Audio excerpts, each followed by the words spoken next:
Hi అండి, welcome to MV food bites. ఎప్పుడు చేసే బిర్యానీ బగారా రైస్ కాకుండా ఇలా నా స్టైల్లో ఓసారి కుస్కా రైస్ ట్రై చేయండి. చాలా చాలా బాగుంటుందండి. వీధి చివరి వరకు వాసన గుమాయించేలా మంచి మసాలా ఫ్లేవర్తో వెజిటేరియన్స్ కూడా ఎంజాయ్ చేసే విధంగా 1 kg రైస్తో కుస్కా రైస్ ఎలా చేయాలో చూసేద్దాం పదండి. ముందుగా స్టవ్ పైన అడుగు మందంగా ఉండే గిన్నె పెట్టుకొని 2 టేబుల్ స్పూన్స్ నెయ్యి, 2 టేబుల్ స్పూన్స్ నూనె వేసుకోవాలి. నేను ఇక్కడ ప్రతి ఇంగ్రీడియంట్ కూడా 1 kg రైస్కి సరిపోయేవి చెప్తున్నానండి. మీరు చేసే రైస్ని బట్టి క్వాంటిటీస్ని అడ్జస్ట్ చేసుకోండి. ఇప్పుడు ఇందులోకి 4 స్టార్ అనాస పూలు, కొద్దిగా రాతి పువ్వు, 4 బిర్యానీ ఆకులు, 4 మరాఠీ మొగ్గ, 10 లవంగాలు, 10 యాలకులు, జాజికాయ ముక్క, అరంగుళం ఖచ్చితంగా ఉండేటట్లు చూసుకోండి.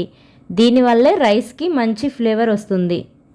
4 ఇంచుల దాల్చిన చెక్క, కొద్దిగా జాపత్రి, 1 స్పూన్ షాజీరా వీటన్నింటినీ ఆయిల్లో వేసి దోరగా వేయించిన తర్వాత 4 మీడియం సైజు ఉల్లి తరుగు వేసి ఇవి త్వరగా వేగటానికి కొద్దిగా ఉప్పు వేసి ఉల్లిపాయలు ఇలా కలర్ చేంజ్ అయ్యే వరకు వేపిన తర్వాత 2 టేబుల్ స్పూన్స్ ఫ్రెష్గా దంచిన అల్లం వెల్లుల్లి పేస్ట్ కూడా వేసి పచ్చివాసన పోయే వరకు వేయించిన తర్వాత 4 పండిన టమాటో ముక్కలు, 4 పచ్చిమిర్చి చీలికలు వేసి ఓ నిమిషం వేపి ఓ గుప్పెడు పుదీనా ఆకు, గుప్పెడు కొత్తిమీర వేసి ఒకసారి కలిపి కొద్దిగా ఉప్పు, 1/2 స్పూన్ పసుపు వేసి అంతా ఒకసారి బాగా కలిపి మూత పెట్టి మీడియం ఫ్లేమ్ మీద టమాటా ముక్కలు సాఫ్ట్గా అయ్యే వరకు 2 to 3 మినిట్స్ ఉడికించాలి.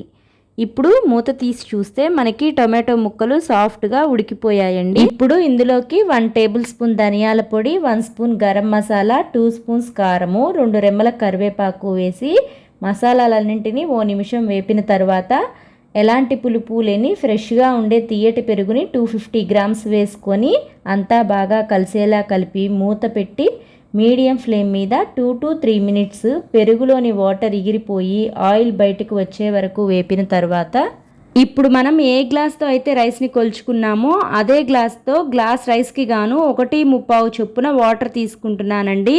అంటే మొత్తం నేను 4 గ్లాసుల రైస్కి 7 గ్లాసుల వాటర్ తీసుకున్నానండి. మనం ఎప్పుడూ కూడా ఇలాంటి రైస్ రెసిపీస్కి పాత బియ్యంనే వాడాలండి. అప్పుడే మనకి రైస్ బాగా ఒదుగు వచ్చి పొడి పొడిలాడుతూ వస్తుంది. ఇప్పుడు ఇందులోకి రుచికి సరిపడా ఉప్పు వేసి అంతా బాగా కలిపి మూత పెట్టి హై ఫ్లేమ్ మీద ఎసరు బాయిల్ అయ్యేంత వరకు ఉంచాలి. ఇప్పుడు మూత తీసి అరగంట ముందు కడిగి నానబెట్టుకున్న బాస్మతి రైస్ని కూడా వేసుకోవాలి. మీరు కావాలంటే సగం క్వాంటిటీ సోనా మసూరి రైస్, సగం క్వాంటిటీ బాస్మతి రైస్ కూడా యూస్ చేసుకోవచ్చండి. అలా చేసిన రైస్ ఫ్లేవర్ చాలా బాగుంటుంది. ఇప్పుడు ఈ రైస్ని ఎసరులో బాగా కలిసేలా కలిపి హై ఫ్లేమ్ మీద ఎసరు దగ్గర పడే వరకు ఉడికించాలి. ఇప్పుడు మనకి ఎసరు ఇలా ఆల్మోస్ట్ దగ్గర పడి రైస్ 80% ఉడికిన తర్వాత ఇలా ఫ్లాట్గా ఉండే గరిటె తీసుకొని రైస్ అడుగు నుంచి పైకి లేపుతూ మెతుకు విరగకుండా జాగ్రత్తగా కలిపి మంటని సిమ్లో ఉంచి 10 మినిట్స్ మూత పెట్టి మగ్గనివ్వాలి. 10 మినిట్స్ తర్వాత మూత తీసి చూస్తే రైస్ ఇలా పొడి పొడిలాడుతూ వస్తుంది. ఇప్పుడు రైస్ని ఇంతే వదిలేయకుండా రైస్ అడుగు నుంచి గరిటెతో ఇలా అన్ని వైపులా పైకి లేపి కదిలించాలి. ఇలా చేయటం వల్ల రైస్ గడ్డలాగా ఉండకుండా పొడి పొడిగా వస్తుంది.